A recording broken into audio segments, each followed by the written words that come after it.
Seorang balita berusia 3 tahun, tubuh mungilnya bukan hanya melawan penyakit biasa, tapi digerogoti oleh cacing yang hidup di dalam tubuhnya.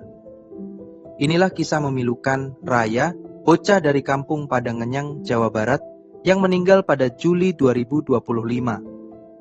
Kisahnya menjadi viral setelah diunggah oleh akun @rumahteduhsahabat_in.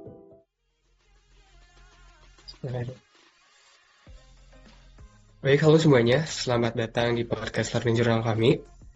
Kami dari kelompok 2, kelas B, batch 3. Pada tugas ini kami memilih untuk membahas kasus Raya, di mana seorang balita berusia 4 tahun di Sukabumi yang meninggal karena tubuhnya dipenuhi oleh cacing. Nah, di sini kami akan membahas isu-isu apa saja nih yang berkaitan dengan kasus tersebut. Nah, sebelumnya, perkenalkan, nama saya Muhammad Zulfialdi Dwi Purwanto. Saya dari Direktorat Jalan Bebas Hambatan, Direktorat Jenderal Bina Marga. Kemudian di sini juga saya ditemani oleh rekan-rekan saya. Yang pertama ini ada Mas Muhammad Ridwan dari Direktorat Pembangunan Jembatan, Direktorat Jenderal Bina Marga. Yang kedua ada Mas Muhammad Anis Wici Lutfina dari Politeknik Pekerjaan Umum Badan Pengembangan Sumber Daya Manusia.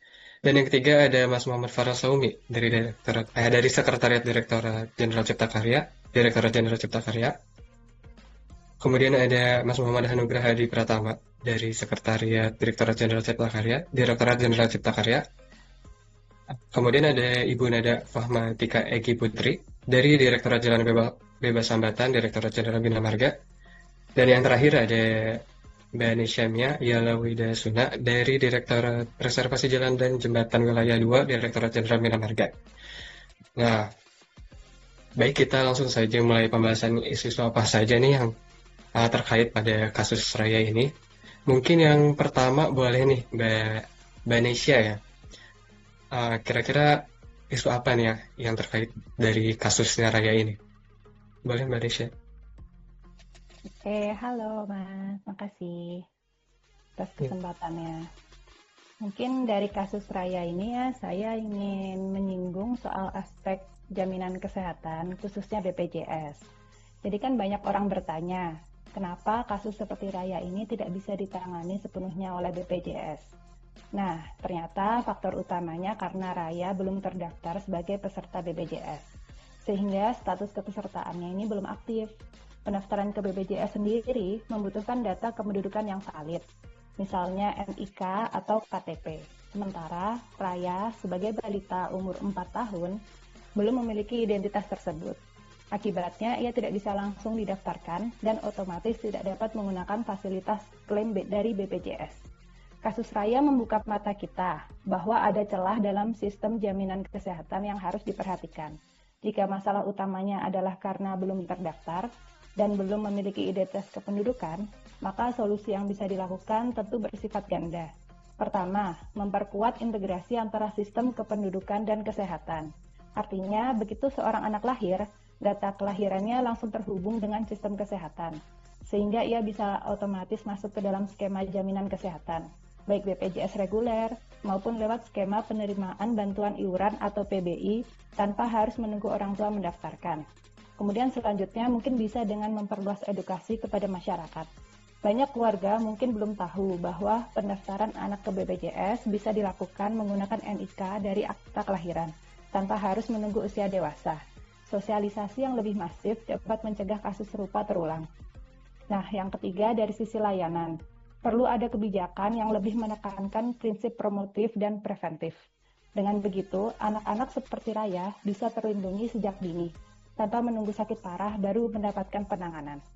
Dengan langkah-langkah ini, sistem BPJS tetap berjalan sesuai aturan, tapi masyarakat, terutama anak-anak rentan, bisa lebih cepat dan adil mendapatkan hak kesehatannya. Nah, mungkin sekian komentar dari saya kembalikan lagi kepada moderator Mas Ridwan. Terima kasih. Mas Zulfi, maaf. Terima kasih. Baik, terima kasih Mbak Nisya. Jadi Mbak Nisya ini membahas terkait isu kesehatan khususnya dalam BPJS ya. Oke, kalau gitu ya langsung saja. Berikutnya yaitu dari Mas Ridwan ya. Saya ingin mendengar pendapat dari Mas Ridwan ini. Silakan. Baik, terima kasih Mas Zulfi. mungkin saya mau ngasih POV saya dari sisi kesehatan lingkungan hidupnya ya gitu. Jadi kalau melihat kondisi fisik rumah dan juga lingkungan rumah raya ini, rumahnya itu kan panggung sederhana ya. Apalagi di desa tempat raya tinggal ini itu warganya banyak menggantungkan hidup itu menjadi buruh ternak dan juga buruh tani gitu ya. Dan yang seperti kita ketahui di media bahwa kolong rumah raya ini itu digunakan untuk memelihara ayam, sehingga banyak kotoran yang menumpuk di bawah rumah area ini yang menyebabkan kontaminasi tanah dan juga udara di sekitar rumah ini menjadi nggak sehat gitu. Kemudian dari sisi sanitasi dasar dan juga perilaku, kalau kita lihat kondisi sanitasi ini coba saya pelajari dari berbagai media.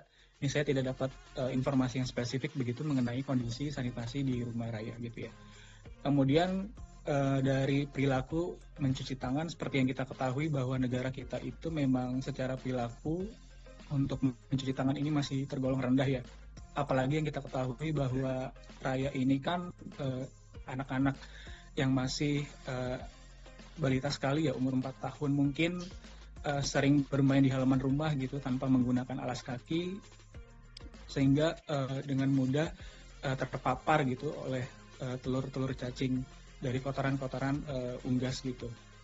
Apalagi yang kita ketahui juga bahwa kondisi orang tua area ini juga ada keterbelakangan mental gitu ya, sehingga pengawasan dari orang tua juga kurang sempurna begitu terkait dengan raya sendiri gitu.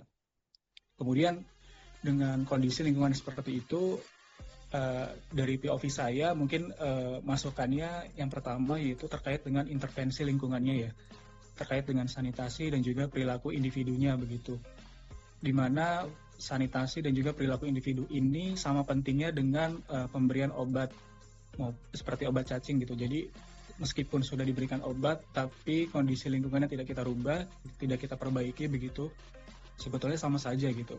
Jadi sebenarnya intervensi lingkungan ini sebenarnya sama pentingnya dengan obat gitu. Kemudian juga bantuan dari pemerintah terkait dengan pengelolaan limbah ternak ini juga sangat penting sekali ya. Karena jika tidak ada upaya secara struktural, ini itu akan membuat risikonya semakin tinggi terhadap warga-warga di sekitar rumah raya gitu. Kemudian juga ini juga perlu ada perilaku edukasi ya terkait dengan hidup bersih dan sehat, dan juga pendampingan keluarga-keluarga rentan dengan skemanya mungkin jemput bola dengan pendekatan yang persuasif ya, karena kan latar belakang dari setiap orang itu beda-beda, mungkin ada yang keterbelakangan mental dan sebagainya gitu, sehingga harapannya mungkin tidak ada lagi kasus-kasus raya yang kedua gitu. Jadi cukup inilah kasus raya yang terakhir gitu. Mungkin itu dari saya, Mas Zulfi. Oke, terima kasih Mas Ridwan. Jadi dari Mbak Nisha tadi terkait BPJS, dan sedangkan Mas Ridwan ini terkait kesehatan di rumahnya. Itu dimulai dari lingkungan yang tidak sehat dan pasti dari lingkungan keluarganya seperti sanitasi dan perilaku individunya. Ya. Oke, selanjutnya saya ingin mendengar dari Mas Anis. Silakan Mas Anis. Terima kasih Mas Zulfi. Suara saya terdengar jelas ya? Terdengar.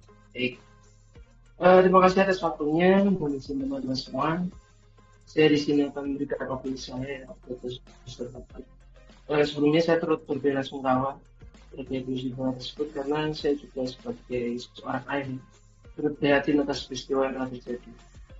Kemudian tanggapan saya sebagai seorang ASN dalam musibah tersebut, itu kita mestinya merefleksikan diri. Sejauh apa dan bagaimana upaya kepada masyarakat yang sudah kita lakukan.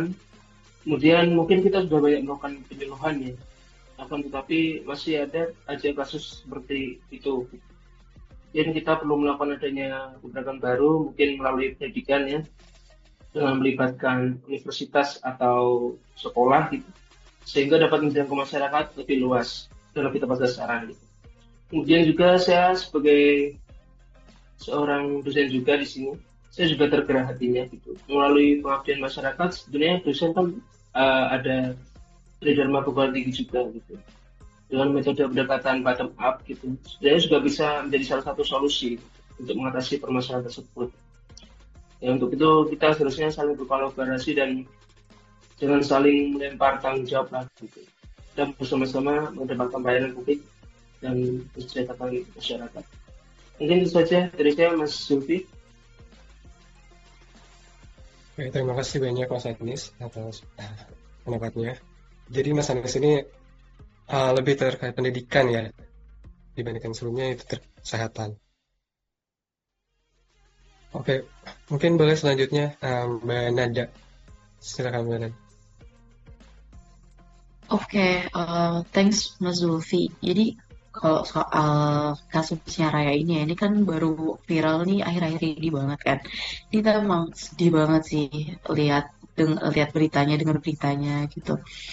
Tadi kan mendapat dari Indonesia soal BPJS, soal sama Mas Ridwan itu soal kesehatan lingkungan, soal Mas Vicky soal pendidikannya. Nah, tapi kita lupa loh kalau misalkan ternyata tuh sebenarnya kejadian itu tuh bisa terjadi juga karena dari lingkup terdekat dari dia sendiri, dari almarhumah sendiri gitu. Jadi kita jangan lupain tentang gimana sih background orang tuanya, gimana sih tentang lingkungannya kayak gitu.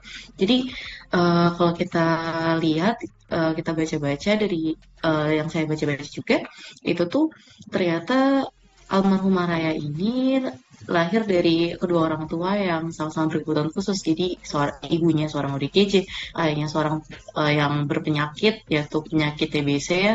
Dan dari yang saya baca juga, si Raya ini diasuh oleh neneknya. Nah, tetapi mungkin karena memang tingkat pendidikan yang juga rendah, seperti apa yang Mas Anies Vici katakan, itu juga membuat apa namanya tidak banyak informasi gitu loh yang masuk ke keluarga itu tentang apa namanya kesehatan lingkungan itu seperti apa sih gitu kan.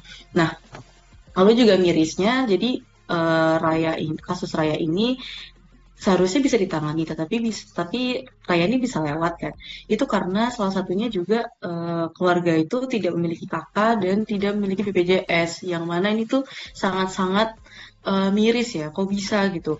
Ada keluarga yang berkebutuhan khusus, tapi kok nggak ada nih penanganan khusus dari pemerintah spesial, dari pemerintah, dari tetangga-tetangganya, dari pemerintah desanya untuk melihat apa namanya kasus ini tuh lebih apa namanya lebih serius lagi gitu, jadi dibantu. Nah, ini sih kalau menurut saya itu titik lemahnya gitu. Jadi seharusnya itu ada apa namanya BPJS yang bisa ke masyarakatnya gitu loh. Jadi bukan kita sebagai masyarakat yang selalu datang untuk mengurus administrasi, tapi dari pemerintah juga harus datang dong kalau misalkan ke warganya, ke masyarakatnya yang memang membutuhkan. Kayak gitu sih, biar nggak kejadian raya-raya yang lebih banyak lagi. Gitu sih kalau menurut saya. Mungkin itu sih Mas Zulfi. Mungkin kalau dari teman-teman ada opini lain, silakan banget sih. Ya, oke, terima kasih Mbak Nada. Jadi Mbak Nada ini mengangkat isu terkait sosial ya, di mana seharusnya Raya ini dapat ditangani ya, tapi karena tidak ada bantuan untuk kondisi keluarga Raya seperti BPJS dan sebagainya, jadi keluarga Raya ini tidak bisa ditangani seperti itu. Baik, untuk selanjutnya dari Mas Agra, silakan Mas. Baik, terima kasih Mas Zulfi atas waktu yang diberikan. Untuk terkait dengan kasus meninggalnya Raya ya, seorang balita di Sukabumi akibat cacingan, sungguh menyayat hati kita semua. Ini bukan sekedar cerita tentang seorang anak yang sakit, tapi cermin kegagalan kita semua dalam melindungi generasi kecil bangsa kita. Dari sisi pemerintah, respon memang cepat ketika kasus ini viral. Gubernur Jawa Barat bahkan langsung menegur perangkat desa dan menunda pencairan dana desa. Sementara Kementerian Kesehatan menegaskan bahwa obat cacing sudah tersedia gratis di posyandu maupun di sekolah-sekolah. Namun yang menyedihkan, semua langkah ini baru muncul setelah ada nyawa yang hilang. Artinya apa? Sistem kita masih lebih banyak menunggu masalah muncul daripada mencegah sejak awal. Perangkat desa yang seharusnya menjadi garda terdepan justru tampak lalai. Mereka tahu kondisi warganya, siapa yang miskin, siapa yang rawan sakit. Namun pada kasus Raya tidak ada pendampingan sama sekali. Tidak ada kepastian akses kesehatan dasar. baru setelah berita ini viral, mereka baru bergerak. Hal ini menimbulkan pertanyaan, untuk apa ada dana desa? Bila kebutuhan paling dasar seperti kesehatan anak saja, bahkan sampai terlewat kayak gini. Masyarakat sekitar pun sebenarnya tak luput juga dari sorotan kita semua ya. Masyarakat tahu, warga tahu, kalau Raya itu sering bermain di kolong rumah yang penuh dengan kotoran ayam. Tapi karena cacingan dianggap sebagai penyakit yang sepele, tidak ada yang betul-betul peduli. Tidak ada yang laporan ke posyandu, tidak ada dukungan yang berarti bagi keluarga. Rasa bersalah baru datang setelah tragedi yang terjadi. Seharusnya bisa dicegah sejak awal dan dengan kepedulian yang sangat sederhana. Jadi kasus Raya bukan hanya tentang satu keluarga yang miskin dan tak berdaya. Ini tentang lemahnya ekosistem perlindungan sosial kita di tingkat yang paling dekat, desa. Ada pemerintah yang bergerak terlambat, perangkat desa yang kurang peka, masyarakat yang abai, dan bahkan keluarga yang terjebak di dalam keterbatasan. Semua ini menyatu dalam sebuah tragedi yang jadi seperti ini. Pertanyaannya sekarang, apakah kita akan menunggu ada korban berikutnya, atau menjadikan kisah Raya sebagai titik balik? Kayaknya memang ini adalah waktu untuk membangun kesadaran akan pentingnya sanitasi, menghidupkan kembali peran posyandu, dan memastikan dana desa benar-benar menyentuh kebutuhan dasar kesehatan warganya. Karena setiap anak, sekecil apapun, berhak untuk tumbuh sehat dan hidup yang layak. Mungkin sekian Mas Zulfi dari saya. Terima kasih. Oke, terima kasih Mas Agra. Jadi Mas Agra ini membahas terkait dari karena pemerintahannya yang bisa dikatakan telat ya dalam menyediakan fasilitas seperti obat cacing ataupun dana desa gitu. Apalagi untuk kasusnya Raya.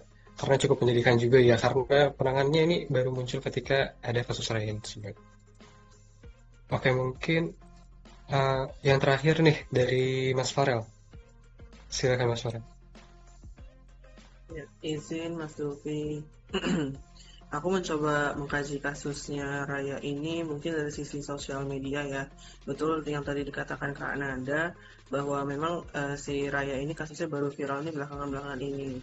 Sedangkan almarhumah itu sudah meninggal kalau nggak salah di bulan Juli ya. Nah menurut aku tuh sebenarnya kalau dari sisi sosial medianya tuh dengan diviralkannya berita ini tuh memang sudah benar, karena dengan adanya berita ini kan diharapkan tuh masyarakat bisa meningkatkan perhatian ya. Jadi untuk masyarakat tuh tahu bahwa banyak kasus-kasus seperti ini gitu loh. Tapi menurut aku sangat disayangkan ya, walaupun kalau si kasusnya Raya ini kan viral setelah dia meninggal ya, tetapi menurutku banyak kasus-kasus kayak gini itu yang dinamakan fenomenanya itu no viral, no justice. Banyak banget kasus-kasus di Indonesia itu kalau nggak diviralin dulu, mungkin tidak akan ditindaklanjuti oleh pihak-pihak yang berwajib. Aku coba ambil contoh yang lain, seperti kasusnya Vina Garut yang waktu itu, yang dibunuh oleh geng motor. Nah, seharusnya itu kan kasus tersebut kan jalan seperti biasa ya, adanya penyelidikan, tetapi pada saat itu ya ditanam atau dipendam saja sama pihak yang berwajib gitu kan. Setelah diangkat oleh production house, dijadikan film yang memicu keviralan terhadap kasus tersebut, baru pihak berwajib melakukan penyelidikan yang pada akhirnya tertangkaplah si pelakunya tersebut. Nah, menurut aku tuh agak terlambat, walaupun tidak ada kata terlambat ya untuk keadilan ya. Menurut aku itu agak terlambat. Kenapa sih di Indonesia tuh harus no viral, no justice? Harus viral dulu, baru bisa dapat keadilan gitu loh.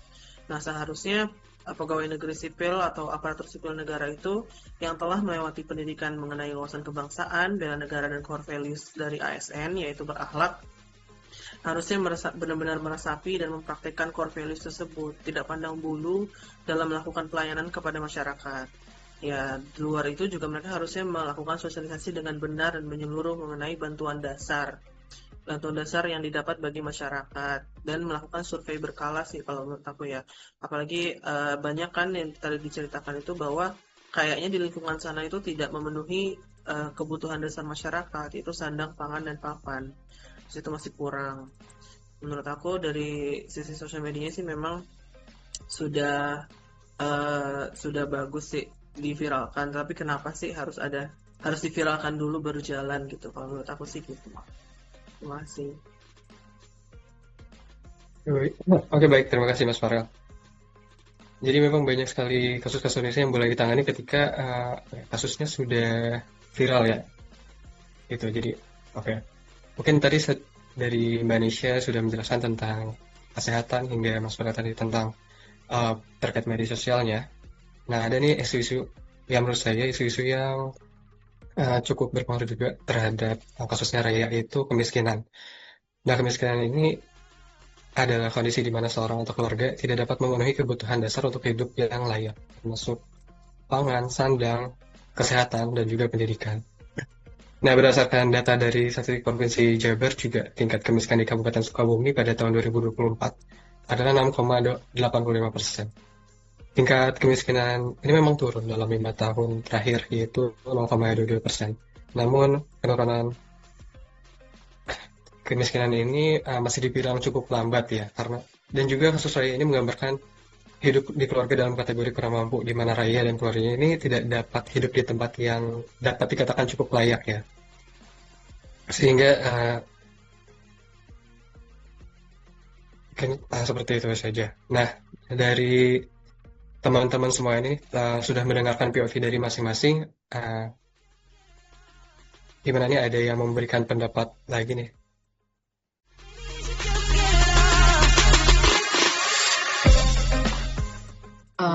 Kayak aku mau bahas dikit deh. Soalnya nih aku ada dapat nih dari beberapa berita gitu di di Google ya. Nah itu tuh ternyata tuh si Raya ini, almarhumah Raya ini, saya tuh udah dapat bantuan kok dari pemerintah desanya. Jadi pemerintah desanya tuh udah ngeliat kalau misalkan si Raya ini, dia almarhumah ini memang katakanlah gizi buruk kayak gitu kan. Sebenarnya udah dibantu loh sama pemerintah desanya. Cuman cuman tuh memang kalau aku lihat itu emang case-nya karena kenapa bisa nggak ke-solve itu karena kan waktu pas udah ketahuan nih si Raya butuh bantuan gitu. Tapi tuh karena perawatannya Raya ini butuh biaya yang besar dan dia nggak punya BPJS, nah itu tuh yang jadi masalah karena dia juga nggak punya kakak. Nah kalau menurut aku sendiri sih kayaknya masalahnya tuh ada di administrasi nggak sih? Jadi kalau menurut kalian apakah seharusnya tuh pemerintah tuh memang nggak seharusnya kita terus nih yang datang untuk urus administrasi soal BPJS itu? Apakah seharusnya memang ada dari pihak pemerintah yang dari pihak BPJS atau Dinsos itu yang datang keluarganya untuk ngurusin gitu, bantuin ngurusin biar nggak kejadian kayak gini? Menurut kalian gimana? Setuju sih, harusnya kan pemerintah ya, kalangan RT, RW, lurah, camat tuh kan seenggaknya harusnya tahu dong kalau mereka tuh ternyata yang tadi Mbak bilang ya, maksudnya keluarga yang berkebutuhan khusus ya, orang tuanya sakit, terus si Rayanya juga sakit gitu kan. Tapi emang apakah tidak ada survei gitu masalah kependudukan, dan maksudnya itu ternyata kan dia ternyata nggak punya kakak ya tadi ya Kak, ternyata ya. Berarti kan tidak terdaftar begitu kan di situ. Apakah nggak ada survei langsung atau bagaimana kalau kasih gitu loh. Kalau menurut aku sih gitu, memang walaupun harusnya kita sebagai masyarakat yang aktif untuk mendaftar, tapi kan kalau sudah ada banyak variabel-variabel seperti yang tadi yang mereka sakit atau bagaimana, itu kan seharusnya tetangga situ atau RT situ atau RW situ atau lurah dan camatnya lah yang membantu gitu. Kalau menurut aku sih gitu. Aku setuju banget sih, aku setuju banget.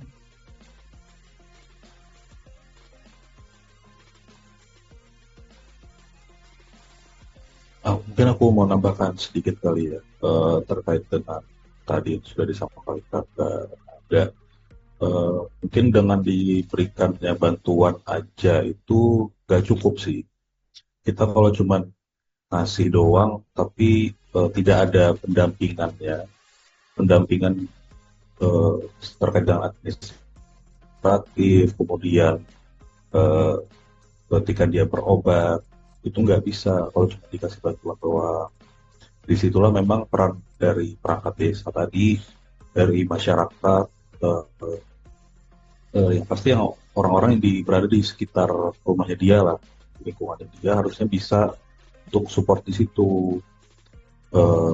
Jadi juga harusnya dari pemerintah daerah pun harusnya bisa survei ke lokasi juga ketika ada isu kayak gini, harusnya mereka udah ngecek ke lapangan, ngecek ke raya, harusnya ada pendampingan lagi. Ya harapannya dengan adanya kasus ini ya, dari perangkat desa, dari masyarakat, dari pemerintah daerah, bahkan sampai pemerintah pusat, harusnya bisa lebih melek lagi lah dengan hal-hal seperti ini. Mungkin itu aja sih tambahan dari aku. Terima kasih.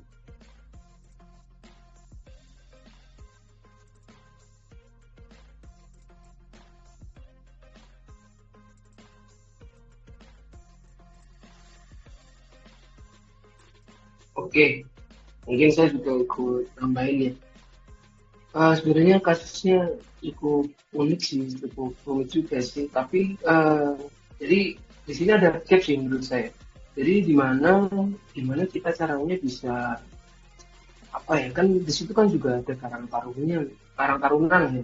Katakanlah ada masyarakat mudanya, kita itu juga harus ya jadi PR kita bersama ya.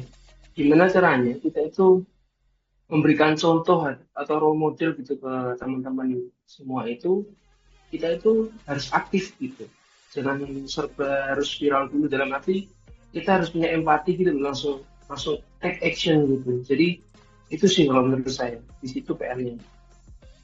Jadi kita nggak bisa cuma diviralkan dan sebagainya, tapi kita juga harus take action gitu, dalam arti sebelum itu viral kan seharusnya kan bisa tuh kita bantu lewat aksi gitu, misalkan kita bantuin bikin tadi apa akal gitu, kita bantuin bikin buku aja, itu semangat yang jiwa semangat yang itu tuh yang kayaknya sekarang hilang gitu, kalau menurut saya gitu sih. Ya sih, jadi kayak harus lebih saling peduli gitu ya, Mas. Iya sih, betul.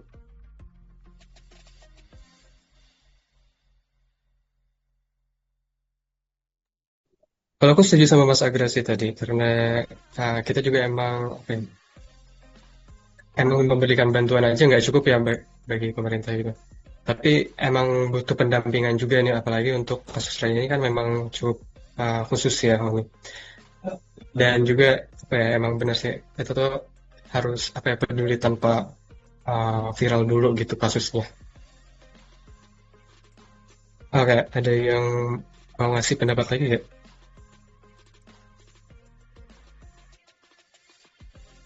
Udah cukup? Mungkin kalau aku udah cukup sih. Kayaknya udah lama juga nih kita ngobrol-ngobrol kayak gini. Oke, kalau udah cukup, mari kita tutup saja pembicaraan ini, karena tadi juga pembahasan dari siapa orangnya, dari rekan-rekan semua ini juga cukup bermanfaat ya. Dan semoga kasus Raya ini menjadi pembelajaran bagi kita semua agar kita bisa lebih peka dan peduli gitu ya, bukan hanya pada keluarga kita, tapi juga pada orang-orang yang berada di sekitar kita gitu. Baik, terima kasih sudah mendengarkan podcast kami. Sampai ketemu di podcast lain.